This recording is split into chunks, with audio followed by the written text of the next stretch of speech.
Good morning students. Today we will discuss about projectile, that is most important as well as interested topic. Now first of all, what is meaning of projectile? Projectile जैसे ये एक particle है, इस particle को मैंने कुछ initial velocity दे के फेंका, तो अब मैंने इसको इनिशियल वेलोसिटी दे के फेंका मीन्स मेरे हाथ से ये फ्री हो गया। अब ये मेरे हाथ के अंडर में नहीं है, अब ये किसके अंडर में होगा? अर्थ के अंडर में होगा। तो जो पार्टिकल अर्थ के इन्फ्लुएंस में मूव करता है उस पार्टिकल को हम प्रोजेक्टाइल कहते हैं। जैसे हम दिवाली पे जो रॉकेट चलाते हैं, तो जब उस रॉकेट का फ्यूल ख़त्म हो जाएगा, जब तक उसके अंदर फ्यूल है तो वो किसके अंडर में है? फ्यूल के अंडर में है। बट जब उसका फ्यूल ख़त्म हो जाएगा तो वो किसके अंडर में रहेगी? फिर वो अर्थ के अंडर में रहेगी। तो इधर से फ्यूल ख़त्म, इधर से उस रॉकेट का नाम क्या है? प्रोजेक्टाइल।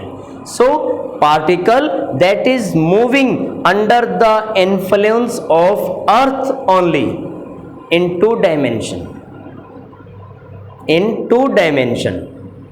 जैसे कि अब मैंने कोई तीर छोड़ दिया, अब वो मैंने तीर छोड़ दिया मीन्स वो मेरे हाथ से फ्री हो गया। अब वो क्या है? वो आगे भी जाएगा, नीचे भी आएगा, लेकिन आगे जा रहे हैं इनिशियल वेलोसिटी की वजह से, नीचे आ रहे हैं इसका मतलब अर्थ के इन्फ्लुएंस में है। तो इस वक्त उस तीर को हम क्या बोलेंगे? Projectile. So what is projectile? This one is a particle projected by giving some initial velocity and then allowed to move under the influence of earth only.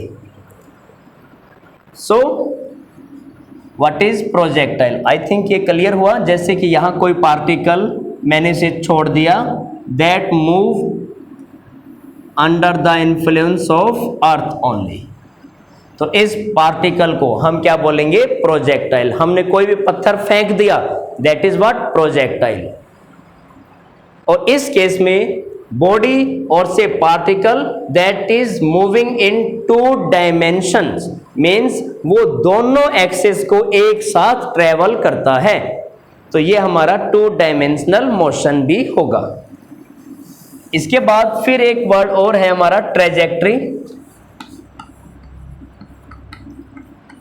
Trajectory that is what? Path followed by the projectile.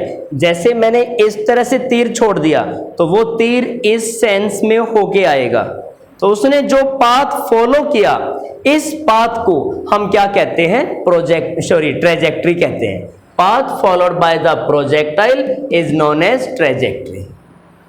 अब projection मतलब एक साथ दोनों axis को travel करना, चढ़ाई करना। वैष्णो देवी के मंदिर में जा रहे हैं तो हमने क्या किया? वहां एक्स को भी ट्रेवल किया और वाई को भी ट्रेवल किया, that is what? Projection.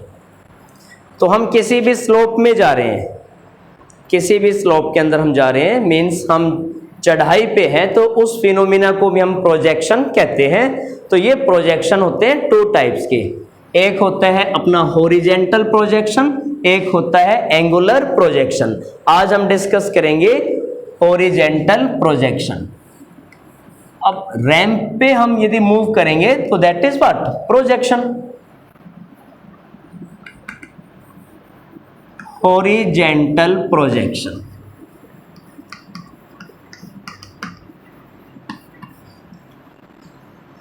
Horizontal projection में देखिएगा क्या होता है।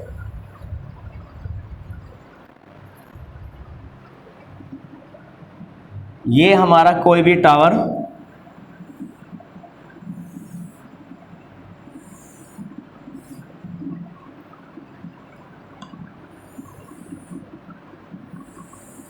ये एक्स एक्सिस, ये वाई एक्सिस,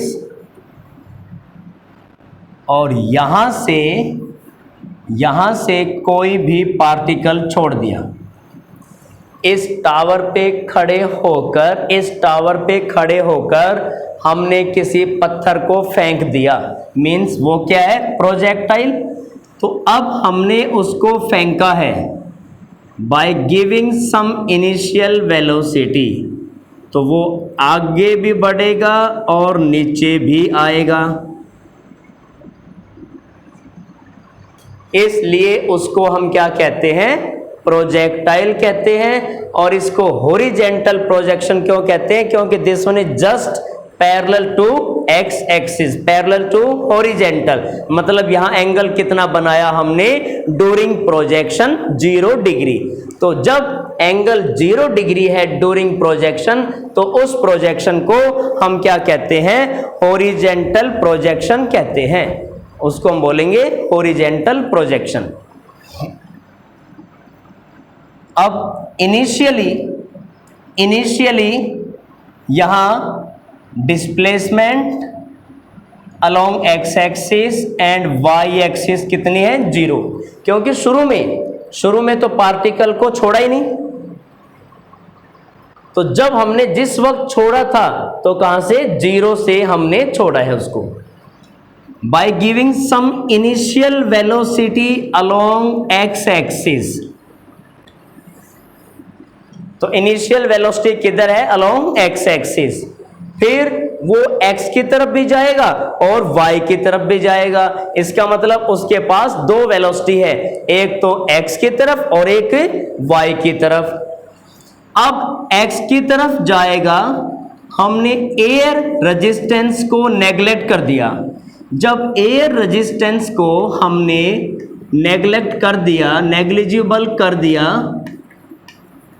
इसका मतलब अलोंग एक्स एक्सिस उस प्रोजेक्टाइल में रुकावट क्या है, 0, means along X axis motion का अपोज क्या है, 0, मतलब अलोंग एक्स एक्सिस कोई भी फोर्स नहीं लग रहा, तो उसकी वेलोसिटी ऑलवेज क्या रहेगी, सेम, हर जगह उसकी वेलोसिटी क्या रहेगी, सेम रहेगी अलोंग एक्स एक्सिस, मतलब उसकी जो हॉरिजेंटल वेलोसिटी है वो ऑलवेज क्या रहेगी, कांस्टेंट रहेगी।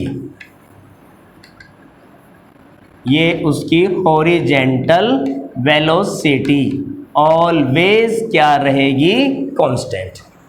ये तो इसकी है हॉरिजेंटल वेलोसिटी। इसके बाद फिर अब देखिएगा, वो बॉडी आगे बढ़ने के साथ साथ नीचे भी आ रही है, नीचे आ रही है, इसका मतलब क्या हुआ, नीचे किसकी वजह से आ रही है, ग्रेविटी। तो जो वो नीचे आ रही है मीन्स उस पे फोर्स लग रहे हैं, मतलब एक्सीलरेशन हो रहा है, मतलब उसकी वेलोसिटी बढ़ रही है। तो ये जो वर्टिकल वेलोसिटी है वो चेंज हो रही है, वर्टिकल वेलोसिटी उसकी चेंज हो रही है। इसका मतलब इस प्रोजेक्शन में हमारे प्रोजेक्टाइल के पास 2 वेलोसिटी है, एक तो है हॉरिजेंटल वेलोसिटी, एक है vertical velocity.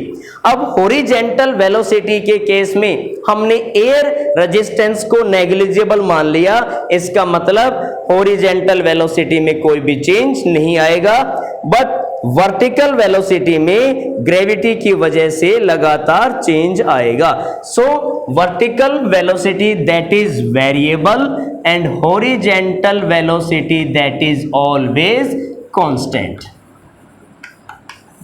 Horizontal velocity always constant. हाँ मेरे बच्चों, इनिशियली हमने बॉडी को, हमने पार्टिकल को प्रोजेक्ट किया है अलोंग एक्स एक्सिस न कि वाई एक्सिस, इसलिए उसकी velocity, initial velocity along Y axis क्या है, 0। तो this one is about horizontal projection. अब हमें इसमें इक्वेशन ऑफ पाथ तैयार करना है। हमने पहले भी डिस्कस किया था कि यदि हमें इक्वेशन ऑफ पाथ तैयार करना है, इक्वेशन ऑफ पाथ को, तो हम क्या करेंगे, इक्वेशन ऑफ मोशंस का यूज करेंगे। एक इक्वेशन में से टाइम निकालेंगे, दूसरे के अंदर पुट कर देंगे, जो रिजल्टेंट इक्वेशन बनेगी that is what, that is equation of path, और वो हमें बताएगी कि हमारा प्रोजेक्टाइल किस पाथ में मूव कर रहा है।